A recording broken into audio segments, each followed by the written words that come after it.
screening process. I'm James Waby. I'm actually from the Access Group. So for those who aren't familiar with Access, we are one of the biggest software providers in the UK. We have multiple sectors within our business, the likes of education, hospitality, but a big part of our company, about 300 odd people, is actually focused specifically on recruitment technology. So it gives us quite a unique position where we spend a lot of time on a weekly basis at businesses very similar to yours and are able to get really good experience around how to make what are very manual processes sometimes around screening and onboarding a little bit more automated. And specifically within this session, we'll be looking at some of the experiences we have with our current customers around how to make these screening processes a bit more candidate-centric. So just to give you an idea of some of the things we're going to be covering today, as you can see on screen here, we're going to step through a few of the challenges that a lot of you may be facing at the moment, what candidate experience is versus candidate engagement, a little bit around why candidate experience is so important in the current climate. We're going to work through 5 points of how to create a candidate screening process that makes it much more candidate-centric, how you can automate the process a bit more, what that process might look like, maybe looking at some of the technology in the portals, giving you some real-life examples of some technology that some of our customers are using at the minute, walking through some of the best practice processes, and then just some key takeaways after that. We do have a questions function in here, so if you do have questions, please feel free to type those into the questions function and we'll try to answer those at the end. If there's any that we can't cover, we can come back to you on those at a later stage. I think we're recording the seminar as well for you, so you will have a copy of this sent out to you. And if your colleagues need to watch it back at a later date, you'll get a copy of this. My email address also will be on the last slide. So anyone who has any questions that we can't cover in this session, feel free to drop me an email post the session. So the sort of challenges recruiters are facing today. So with the current economic climate, there is a finite amount of resource out there. So unemployment is at its lowest level since 1975. So it's meaning that there's a lot of candidates who are already employed in the market, and it's coming up with creative ways to try and attract these types of candidates that we find a lot of people are struggling with at the moment. So candidates have got a lot more informed choices now. So there's a lot of information out there about companies and how people are interacting with candidates, and they are tending to be very much more educated on the type of businesses they want to go to and a bit more demanding about the types of jobs that they might want to be involved with and how they're making those choices. Point 3 here, really there's a lot of different expectations from millennials and Generation Z on how you approach them, how you engage with them. A lot of these people are working from mobile devices. They're on a day-to-day basis using Facebook, using Amazon. They're using digital experiences to both from a social perspective, but also when they might be buying something commercially. And recruitment is no different now. People have that expectation. So the generations that are a big part of the workforce now have that expectation that they do want to have a digital interaction at some point within the process. So a lot of businesses are struggling to really see how they fit that into their current processes, or maybe haven't adopted enough of that at the moment.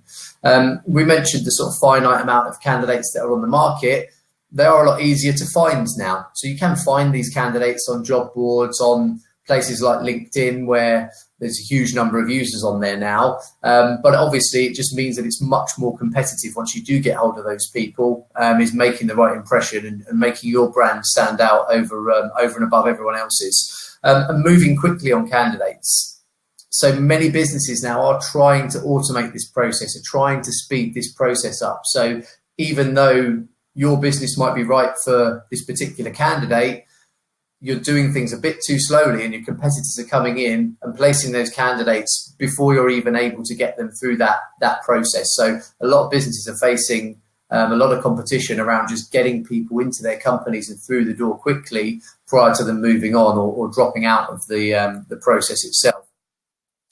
So what is the difference between candidate experience and candidate engagement? Because, you know, they really aren't the same thing. So Candidate engagement is the series of interactions that you are having with a candidate. So whether that be over email, via telephone, and all these are things that you can control.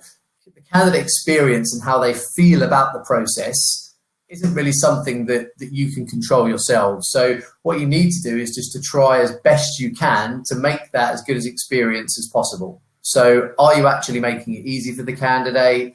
Are you contemplating how this actually is being experienced in terms of your process and all these engagements? Are you actually reviewing it? Are you putting yourselves through it when you set these processes up to onboard and screen candidates? Are you actually putting someone in your business through that to see what that experience feels like? So although how the experience is felt by the candidate you can't control, you can do a number of things within your engagement to try and give them the best experience you can from the start around your brand. So why is it so important at the moment to get this candidate experience right? So as we touched on at the start, candidate experience is becoming more important to every business we go to, every key event we visit at the moment. Most businesses who are either recruitment agencies or in-house recruiters are still talking about how they can make candidate experience better, because they want to try and attract the best people and they want to actually try to onboard them as quickly as they can before they get placed by anybody else. So the climate that we're in at the moment with that full employment just means that it's just very important for people to still work through this process and make it as strong an experience as they can. So some statistics that you'll see on here, I'm not going to walk you through every single one of these, but to give you an idea on the importance, a well-structured onboarding process means that candidates are 69% more likely to stay at a company for up to 3 years. So just even in terms of retention rate within your business, if you're giving a good impression from the very start of receiving a CV all the way through to onboarding someone to them starting their role, it's being shown that these processes are meaning that people are actually staying within businesses for longer. You're actually managing to hold these people in your company. If we sort of go a bit further earlier on in the process, so 72% of candidates will actually share their negative experience online.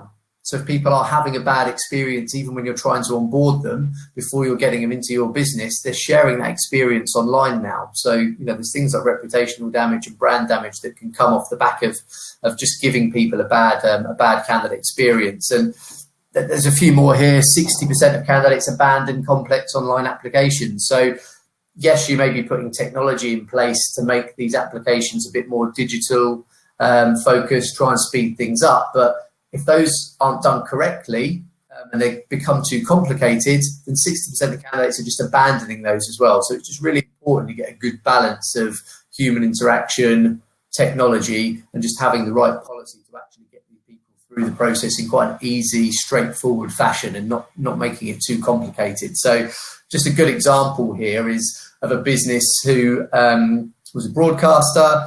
They tried to employ quite a high number of people in 2014. We're putting them through the onboarding process and the vetting process to come and work for the business. But the experience was actually so bad that there was a bit of a side effect that they even never really considered would be possible, that these people were actually their customers. So they were subscribers to their broadcast network, and they actually lost 7,500 people just based on the experience that they had when they were trying to work for that particular business. So there are a lot of negative factors that come into play if you don't get this right, that might actually affect the bottom line of your business in ways that you may well not have even considered before. So it is really important to get this right in the current climate. So what we've done here is to try to pick out 5 ways of how to create a more candidate-centric screening process. And we've based this on some of the businesses that we work with, who we think are doing this quite well, who we would say maybe have quite an industry best practice or a high standard within the sector of actually onboarding people very effectively. So we've tried to pick out just 5 things that these companies are doing really well. And maybe these are the 5 things that you might take away and just consider whether you're doing these within your business and actually have a look at that process. So first off, is the pre-employment screening process a positive candidate experience? So are you actually even asking yourselves that at the moment within your companies and thinking about how is this experience for the candidate? And a few things are key to think about when you are doing that. So Are you being really upfront with the candidates from the start about what's expected of them? Are you just presuming most candidates know what will happen during an onboarding process, and then they just go through the process and you have the impression that they know what's happening? Or have you made it really clear from the start, here's the timeline, here's what we expect of you, and here's what's coming over the next few weeks? So just make sure that you're really upfront from the very start with the candidate about that process that they're going to be put through. Are you using clear language? Is there a lot of jargon? Are there a lot of acronyms that you might be using with candidates that you just presume people understand? Or are you just using very clear language so they can fully appreciate exactly the process that they're going to be put through, and understand that from the start without presuming that they might understand an internal phrase that you might use or an industry phrase that maybe they're not familiar with? Keeping communications and the look and feel consistent with the brand. This is probably one of the most key areas at the moment that a lot of recruiters and businesses are focusing on, is just really working on that brand and the look and feel from the start of that interaction all the way through to that person then being onboarded. So they are looking at online experience with this and having branded portals. We're going to go into the technology a bit more in a moment, but even if this is a manual process, are you actually being consistent in the process? So from the first person that they meet all the way through to the hiring manager and then starting from day one, is the message the same about the company values? Is the branding the same on every email? Are they going to be familiar that this is your business from start to finish in that onboarding process? And sometimes it's just little things like having the right logo, saying the right things over and over again to the candidate, that sometimes might be being missed out. But a lot of our customers who are doing this really well and who are getting really good candidate feedback on the onboarding process have this part very well structured. And finally, is it easy? Just simply, as I mentioned before, have you put yourself through that process? Have you spoken to the most recent person who you onboarded into your business? Was it an easy process? Is that something you've even considered asking yourselves? You know, how simple is it for us to get someone through the door? Because it's absolutely critical that you're doing that at this stage and making it an easy process. So the second point that we find a lot of our customers who are doing a candidate screening process very well, they actually have a policy in place. And you'd be amazed at the number of businesses we go to where there isn't a policy. There'll be this manager in this brand does it this way, someone in the operations team covers this part of the process around gathering CVs and arranging the interviews and getting some documentation, but then the hiring manager does some, but that doesn't work the same in this sector. So I sit in many meetings on a weekly basis and it's very rare that someone will sit in front of me and actually present a policy to me that says, here's how we onboard people, and here's how we make it organisation wide. So does everyone in your business understand that? So if you're the people setting the policy in the operations team, in the recruitment team, once you've done that and once you've got that in place, does everyone else in the business understand that? So do your hiring managers understand what that process is? Do they understand on what their responsibility is in that process? Very, very key to get that. And that's just a common theme that I find is that the businesses who are doing it well just have a set process that they roll out and standardize across their whole business. But it is very surprising how many businesses just don't have that policy laid out. And give it a structure. So make it be a formal structure within your business where everybody does have a specific role. And I think one of the key things here is you're then being very clear on the lead times. So if you have a policy in place, if it has a good structure, you will then be able to put timelines alongside that. So that means from a candidate experience perspective, they're completely clear on what the process is going to be and what the timeline is going to be across that onboarding process. But also the hiring manager's clear on the lead times. Is it a role that requires credit checks, DBS checks? Are they aware how long those things might take? Are they expecting that this person is going to start in 2 weeks, whereas in reality, they won't be vetted to be on site with them for another 4 to 6 weeks? So just making sure that everyone in the process is clear on the lead times. So point 3 is a fairly simple one. It's just speed up the process. So how can you actually speed this process up? Even if you're doing it manually, even if you're doing it using a digital platform, have you just looked at how you can speed this process up? Because everybody else in the industry is looking at that at the moment.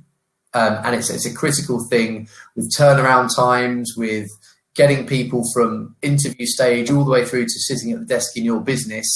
It's something that a lot of businesses are paying a lot of attention to at the moment. So if you're not doing that, you might fall into that risk category we spoke about at the start, where you're missing out on the best talent because they're being onboarded a lot faster by your competition. Even though they might have a preference for your role, they've been swept up by the competition. So speeding up the process, one of the key areas to focus on. So not only speeding up the process doesn't mean that everything has to be completely automated and you're losing that personal interaction with candidates. Sometimes people think when they put technology into automate administrative processes, they're then missing out on that sort of personal side of interacting with the candidates. However, what we are finding is that through automating and speeding up some of these admin tasks, people are actually enabled to concentrate more on candidate interactions and more talking to them about the brand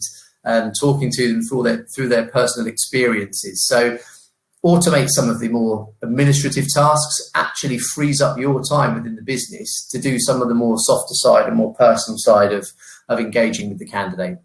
So focus on how you can speed it up in any way.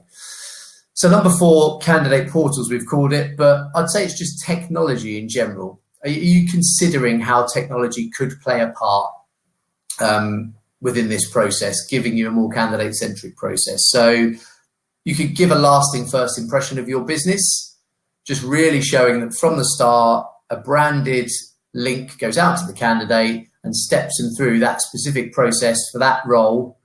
So they know exactly how they need to interact with you from the start. It's going to be very quick and very easy for the candidate to interact with you if they have a digital experience, and it's going to help you to retain that candidate throughout the process because they're constantly going to be able to get reminders from you to send information back and work through it in quite a seamless way. So we're going to show a little bit more around the portals later on in the session. But all I would say is just be very conscious that there is technology out there and a lot of businesses are speeding up the process, improving their candidate experience by using technology. So definitely something to bear in mind, and we'll show you a bit more about that at the moment. And number 5, and we've touched on this a few times anyway, but half the global workforce by 2020 are going to be from that millennial Generation Z age group. So are we focusing on what those individuals want and what they expect now and how that's going to look in the future? So are you looking at digital experiences? Are you making sure that everything is mobile enabled? On our platform, the majority of interactions we have with the portal links that we send out to candidates are done on mobiles. That's how people are shopping, how they're talking to their friends, how they're interacting is very much based on what they can have in their hand. And what they're doing is probably ruling out businesses who don't do that. So a lot of decisions this generation are making about whether they want to join a business or not is actually based around what technology do they use? How are they interacting with me? So if you can show that from the start, you're in that category as someone who's embracing technology, using the latest way to communicate, being responsive via mobile, you're going to give a much better candidate experience to this generation. And obviously the way you make them feel as well. They want to be treated like a customer. They have an expectation from you that maybe in previous generations wasn't as important, but it's really important that they're treated as a customer from the very, very start. So whether that be through how you're speaking to them on the phone, how you are when you meet them, and guiding them through that process, but also coupling that up with using technology as well. And we've mentioned time, which will come up quite regularly, but it's important to do the process right. So I'm not saying that we need to speed this up just for the sake of it, at risk of jeopardizing that candidate experience, but it needs to be as fast as it can be while still maintaining a good experience for the candidate, because that is what they're used to within every other aspect of their lives. So I just thought I'd put this slide on just to give you a bit of an idea of some of the best practice screening processes across some of our customers. And in the next slide, I'm actually going to show you how that looks in an automated fashion as well. So just actually understanding the requirements for that particular role. So many businesses are just screening people because it's been their way to screen for the last 10 years. And they're not actually really looking into what specific requirements of screening do I have for this role. Is it just that I need to do a right to work check? Do I need to do a credit check, a criminal check, a directorship check? Have you really got that clear on every single role in your business as to why you're taking that check and what's necessary? So you're not over screening or under screening. Just clarifying the people who are responsible for it. Do they know that they're accountable for that process as well? We mentioned policy before, just making a clear policy and having a process where if there are failures within that process, there is a fallback, there are red flags within the process that you can look out for and modify that process as you're using it more and more. Are you looking at technology leads within your business, how you're integrating with third parties who might be running these checking services, and how much reporting are you doing on it? Obviously, there's audit trails that are required quite often if you're ever audited by a regulator. Is that an easy process for you to collect that information? Are you actually reporting on it just to see the turnaround times or the SLAs as to how quick people are being onboarded into your business? So you're reviewing that internally to see if you can actually improve that time to onboard, or doing NPS surveys, for example, on how customer service is viewed by the candidates that you've on board. Are you looking at those scores over a period of time and seeing what you can do to improve it? So if you are using technology, you start to be able to report on these types of things within your business that will help you to improve that process. So here's just an example of one of our automated screening processes, which is used by one of our customers. So this is just one staging that we found has worked for this particular customer. However, in different sectors, sometimes people are doing this in a slightly different order. But just to give you a bit of an idea of how people are putting technology into that best practice, if we just walk through this quickly. So the candidate will normally apply for a role through an ATS, through a job board. You may well bring them into interview for them to provide documentation for a checks. Within our business, we have a right to work app. So if I was a operative within your business or in the compliance team in your business or a hiring manager, I can have a right to work app in my hand, and it just steps me through the right questions to ask to gain a statutory excuse to determine if the person sat in front of me has a right to work. I may not have any training as to what the Home Office guidelines are for certain nationalities to walk through, but the app will literally just step me through that one step at a time, so I know that person has the right to work, and just sends that result back to our main platform. The candidate then might be offered the role, subject to further background checks. At this stage, you may well send a fully branded portal out via email to the candidate that starts to ask reference questions, collates address history, asks them for documentation, maybe even starts doing some of the checks as well. Candidate can give you consent to actually use the data in that fashion, and the background checks can then actually be done automatically. So things like credit checks, DBS checks, all of this can now be automated, and the result pushed back into your systems. This can actually then give an alert to the hiring managers or the people in your business who need to be notified. So no longer does that need to be a manual process where you're having to pick the phone up to a hiring manager, they're having to log into somewhere. Automatically, they could get a notification to say where this person is in the process and what stage they're at. So it just makes it a bit more of a streamlined process across your business for everyone to understand exactly where that candidate is in the recruitment life cycle.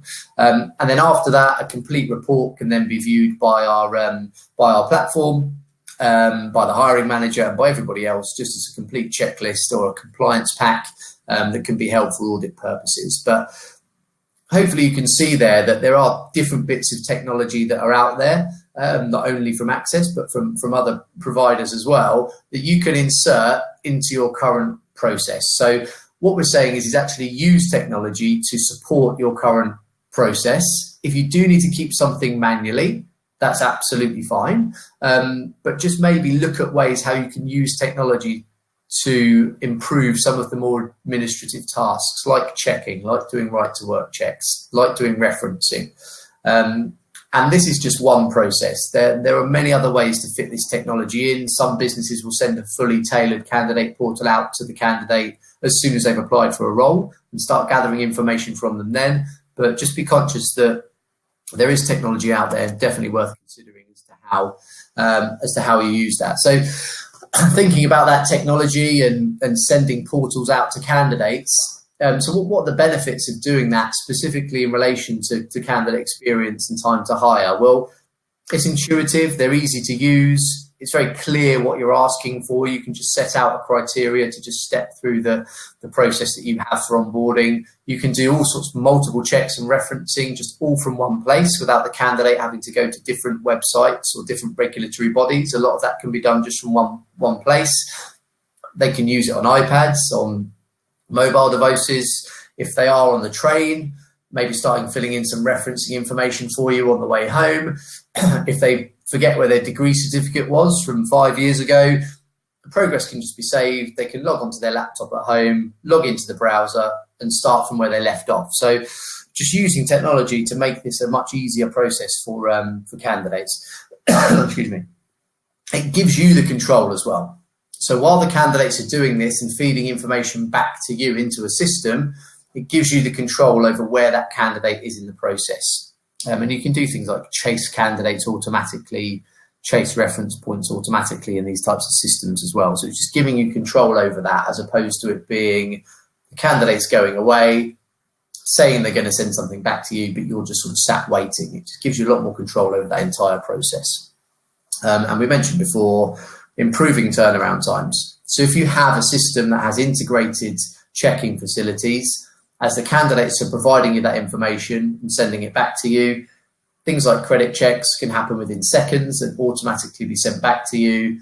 DBS checks, directorship checks, driver checks. There's many checks now that can be integrated into these types of platforms to help reduce those third-party checks, turnaround times, but also to consolidate third parties. So if you are using 5 or 6 different providers to do checks, there are systems there now where you can actually just consolidate that into one place. So we've mentioned candidate portals quite a few times during this session. So one thing that I thought would be quite useful is actually just to give you some examples of what companies are using at the moment. And these are actually based on our access screening technology. So what you can see on screen here is a portal link that has been sent out to Jerry, who is our candidate, via email. And the criteria on the left-hand side is just an onboarding or vetting process that you have pre-saved within the screening system. So Jerry may well be applying for a project manager role, and for that particular role, this 10 criteria is all Jerry needs to go through to be onboarded. So everything you see on screen here is very focused on making it easy for the candidate and also giving them a really good experience. So all of the logos you can tailor to your own brand or even your own division. You could have different brands within your own business as well, depending on the job type. All of the wording within here you can tailor so it's specifically relevant to that type of worker within your business. And what you're actually asking for, that criteria, you could just have saved against each job type or each brand or each sector within your company. So from a candidate point of view, it's really clear. I've been given notes as to what's expected of me. I mean, I can start to walk through this online process of providing my personal details, providing address history, providing references within here, and just having things like big timelines where there's a gap of we are required for 5 years of employment history. Can you fill this timeline in? And if there is a gap in that, it will automatically show the gap in the timeline. They'd go on to point 5 and have to fill in their gap history, for example. So we're just trying to make it much more automated, where it's an administrative task, where rather than going backwards and forwards trying to clarify information, we're just trying to get the best and the right information first time round, but making it really easy for the candidate to do that. So the same goes for asking the candidate questions. Points 8 and 9, you can collect documents from the candidate. You can have documents e-signed. If you were then actually doing DBS checks and credit checks, once the candidate completed that portal, the third-party checks box at the bottom would open, and automatically a DBS form can be populated within our portals, and the candidate can put themselves through that. So this is just to give you an idea of the type of candidate experiences a lot of businesses are now starting to embrace. And it's from that perspective of just wanting to give the candidates the best experience possible and trying to automate that process to get them through as quickly as they can. So that's a good idea of what the portals look like from our side. So obviously outside of candidate experience for a moment, what other benefits are there to automating your screening? So it just gives you complete visibility and control. KPI and reporting is all in there. So every action that happens on the system from a candidate perspective, but also from a user perspective within your business, has a complete audit trail on it. So if you are ever audited, it's very straightforward. You can just bring up that candidate's profile or have a look on the system as to who as an administrative user within your company was using that at the time, and it will just show you a complete audit log of what was happening. So it's going to heavily reduce the administrative burden on your business, and with that, reduce the costs of actually doing all of that admin. One of the key things here is actually just aligning the processes to your company. So if you are a business like many that I've been to that don't have a policy in place for this, putting something like this in will actually formulate a structure and a process within your business of best practice of how you onboard candidates. So once you've done that, you are going to get the benefits of better candidate experience, better time to hire, purely by putting a clear structure and process within your business. Getting automatic alerts. So rather than it being a spreadsheet which tells you in 5 weeks' time when an expiring document is going to come up, James has to get a new one. We can have automatic alerts in these types of systems that will just warn you 4 weeks before a document's about to expire. It will just give you a list of what you need to concentrate on.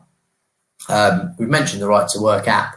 Obviously, the fact that within these systems, most of them are cloud-based, so you can use them from iPads, mobile devices, etc. But all of these things are going to save you time, so you can focus more on what's important around candidate interaction and that personal interaction, because the administrative tasks, they can just be covered in a very straightforward fashion. So just around some of the best practices, common pitfalls, maybe some key takeaways from what we've gone through.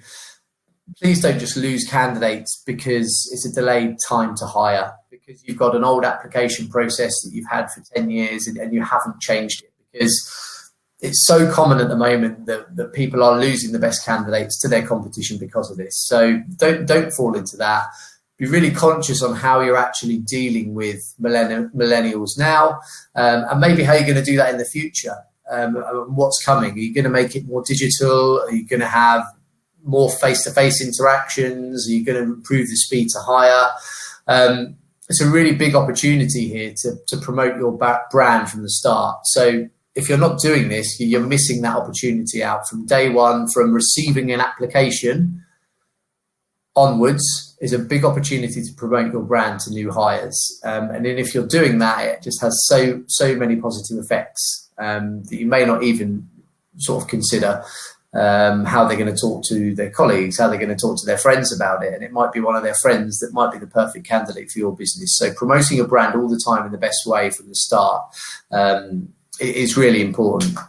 So if we just look back at the key five ways, really, focus on candidate experience. At least ask yourself the question, what's our candidate experience like as a minimum? Just start thinking about that.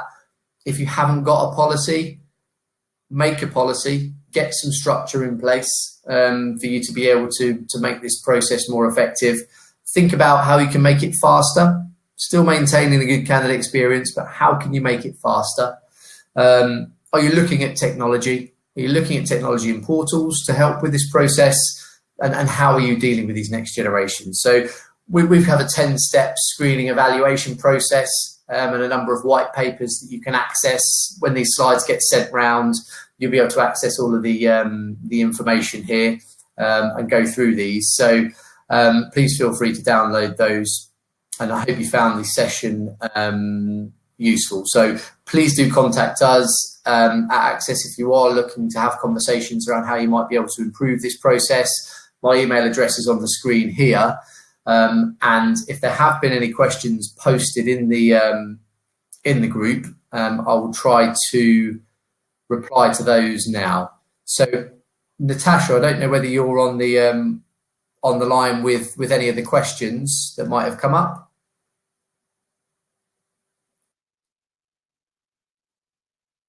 I've just had some emailed over to me, so just bear with me. I'll just look at some here. Hi there, can you hear me? Oh, I can now, yeah. Apologies, everyone. I was having a few technical issues to begin with, so the joys of technology, I'm sure you're all familiar with. James, thank you very much for that. I missed the initial bit, but I've got the rest of it. I've got about 3 laptops around me at the moment, so they are working. I'm not sure if anyone, and I'm not sure if it was mentioned, James, at the beginning, but you are able to pop a few questions in. So if anyone does have any questions, please do feel free to type them in. In the meantime, James, it'd be really good to understand from your side, are there any particular sectors that sort of screening is most prevalent or works best, and especially the automation sort of part of it? Is that what you see? Is there anywhere that you see that it works best? Yeah, so in honesty, it is relevant to all sectors. Obviously, some sectors are much more heavily compliant than others. And it is usually those sectors that are contacting us. So we have a lot of customers within education, within healthcare, within industries that are heavily regulated, where things like DBS checks are required, credit checks. We tend to find businesses who are doing a high volume of that.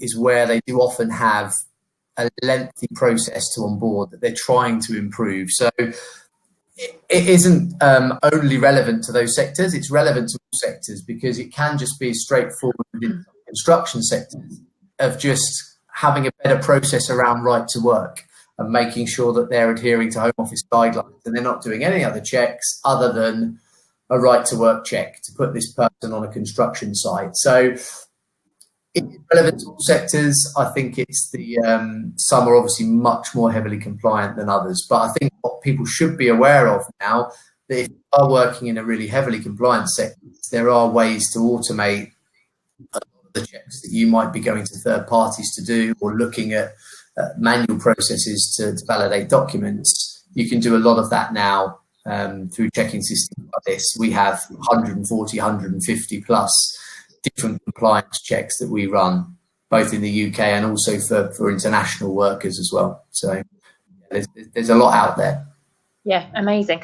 And what checks do people tend to automate? So there's going to be some things that have a little bit more sort of process around them and need that sort of human element. But what would you say the top areas that people automate or could automate for those checks? Yeah, so I'd say, I didn't really touch on this statistic, and it's quite a key one for us. So, and referencing, for example, is probably one of the main things that people are benefiting from automation. So, we've done 200,000 references in our system in the last 12 months, and 80% of those references have been automated. So, by that I mean a portal link's gone out to a candidate, the candidate's filled in their referee details, and then a brand link has gone out to that referee who has just confirmed that person's reference, whether it was a date and job type check, click a green button, or even a much more sophisticated references where we're getting more information than that.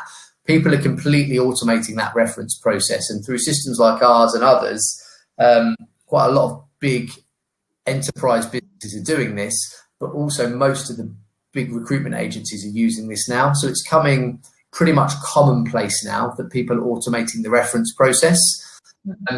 Some that are usually more third-party checks are things that I've mentioned. So things like DBS checks, credit checks, anything to do with the financial services, where you might be going to third parties and using a third party for. Most people are then doing it through a joined up system where they can do references, DBS, credit checks, all of those in one place. But yeah, I'd say referencing is probably the one that most people are now doing that they probably were doing as a manual process before, alongside those other types of third-party checks. And what do you think might be the most time-saving check? So obviously referencing is one of them, but is there anything that can be automated that would probably actually provide a lot more value-add time for recruiters if they're able to automate part of the screening process? Yeah, definitely. I mean, most of them, in all honesty, are time savers. So the fact that you're putting it in front of a candidate to provide you information in one UI means that you're receiving that information back straight away. So whether it be that you're checking education qualifications or a credit check, or whether you're doing an MRZ code check on a passport, for example, all of that can be automated to the point where with a credit check, you can write the right information from the candidate in a portal. That portal link comes back into your system, and that credit check is completed and in front of you within about 5 seconds.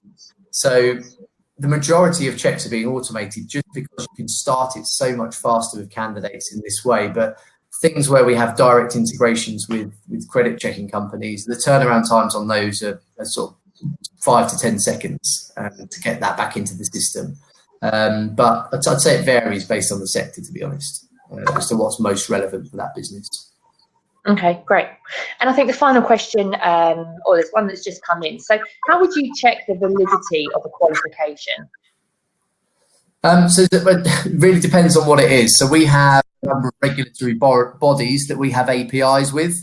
So I'll give you an example for social care workers who do sort of HCPC checks. Have an API with that particular regulatory body where a candidate can be in the screening portal, they type in their PIN code, we can then automatically check that PIN against that regulatory body and surface the result back in the screening platform. And then every 28 days, we can then automatically call that API to the regulatory body to check a particular qualification or certification.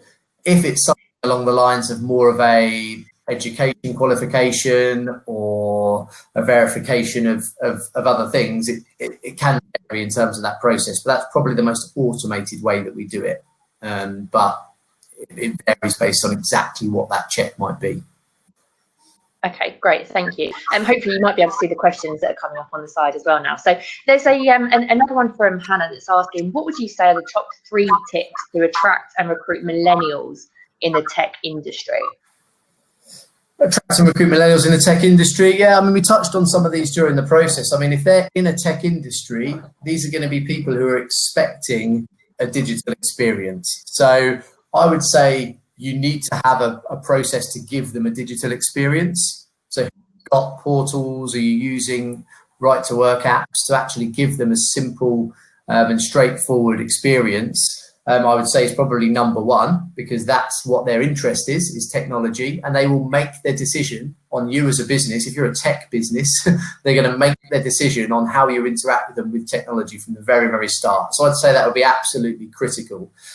Secondly, I would say that you just need to make it very clear from the start exactly how long this process is going to take and what their expectation is going to be of them from start to finish, because a lot of people now expect things to happen quickly. They get impatient quite quickly, whether it's using technology or going through an onboarding process. So you need to make it really clear how long it's going to take and manage that expectation from the start.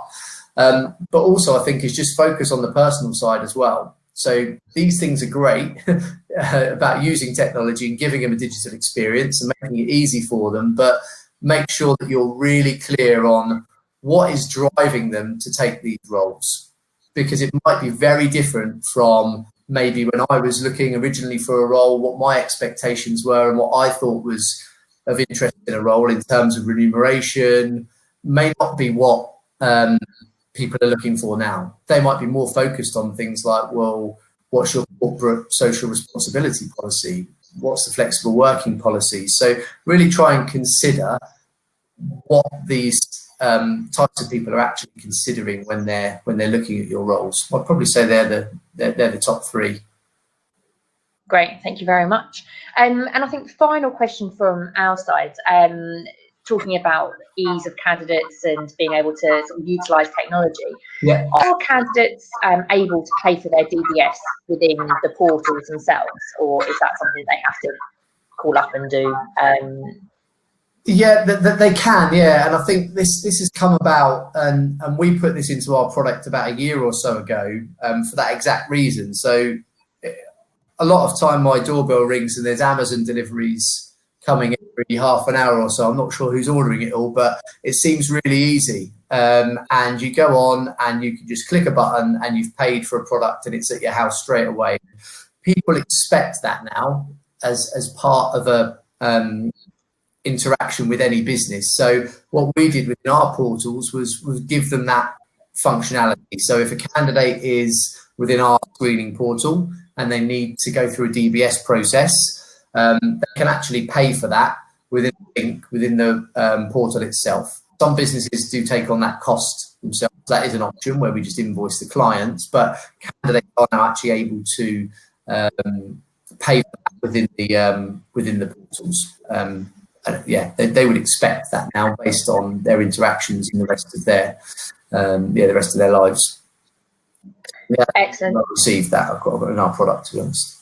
Yeah, absolutely. We live in such a sort of switched on world, don't we? Where it's just one click and pay, and it's there. It's everything's immediate, so we have to our recruitment process has to be aligned to that as well. So, James, I think we have that's all the questions that we have for you today. So thank you very much. I think it was a really insightful piece, lots of interesting, and yeah, thank you very much for sharing that information with us. So. No problem at all. For all of our attendees that are online, again, apologies for the slight sort of technical issues. I'm hoping you didn't encounter any of them. It must have just been from my side. But what we'll be doing afterwards is you will shortly receive an email from in-house recruitment that will be sort of providing you the information from today, so the slides and also the video as well. So we'll be sending that over to you along with a little bit more information around access screening. And do feel free to get in touch with Access. As you can probably tell, they are the experts within this field. So if you've got any of the tough questions, just give them a shout and they'll be more than happy to talk through any of the processes with you. So thank you very much to everyone. I hope you've enjoyed this session and we'll see you on the next one. Thanks, everyone. Bye. Thanks all.